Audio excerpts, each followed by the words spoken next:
يعني الخوارج فرقة من فرق المسلمين، الخوارج فرقة من فرق المسلمين، فرقة منحرفة، كما قال النبي صلى الله عليه وسلم: ستفترق أمتي على 73 فرقة. الخوارج فرقة من هذه الفرق، فرقة منحرفة من هذه الفرق، وهي أيضا فرق.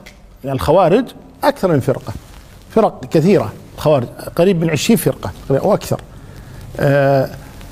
ولهم اعتقادات يعني خالفوا فيها أهل السنة، سواء في الأسماء والصفات أو في مرتكب الكبيرة أو في مسمى الإيمان أو في نظرتهم لأصحاب النبي صلى الله عليه وسلم أو القول بخلق القرآن أو غير ذلك من الأمور والبدع الشنيعة التي يعني انتهجوها، واستحلال دماء المسلمين غير ذلك من الأمور.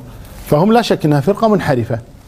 أما بالنسبة لداعش اليوم فهذه المسألة تحتاج إلى تفصيل حقيقة. يعني يكفيك أن تعلم أن يعني لا ينتسب إلى هذه المجموعة ولا عالم ولا طالب علم معروف بعلمه وسمته أو استقامته أو كذا، لا ينتسب إليهم أحد، بل تجد أن أهل العلم يحذرون منهم، وهم يطعنون في أهل العلم ويتهمون كل من لم يكن معهم من أهل العلم بأنه يعني عالم سلطة أو يخاف من الجهاد أو يعني التهم معلبة جاهزة لأهل العلم الذين يخالفونهم في منهجهم.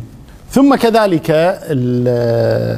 يعني من ما وقع منهم من تكفير، إعلان تكفير المسلمين كإعلان تكفير مثل الجيش السعودي أو الملك أو غيره، أو في الكويت أو غيره، تكفير حكام المسلمين، تكفير عامة المسلمين يعني، وهذا منتشر عندهم كثيرا.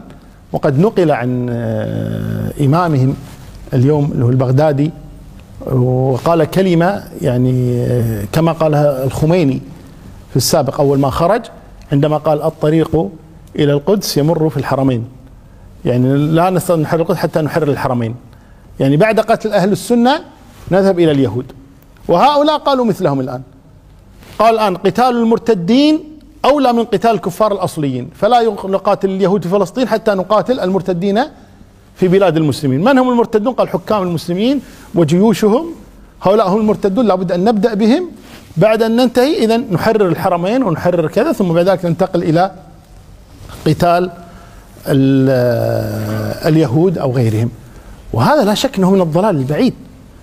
يعني قضية استحلال دماء المسلمين بهذه الطريقة، تكفير الجيوش، تكفير عامة الناس إلا من رحم الله تبارك وتعالى، يعني خطر جدا. فلا شك أنهم يعني على خطر عظيم وانحراف، لكن ما نصل إلى التكفير، لكن نقول ضالون، مبتدعون، منحرفون، مستحلون لدماء المسلمين، وأسأل الله تبارك وتعالى لهم الهداية، لكن لا شك أن طريقهم منحرف جدا. نعم.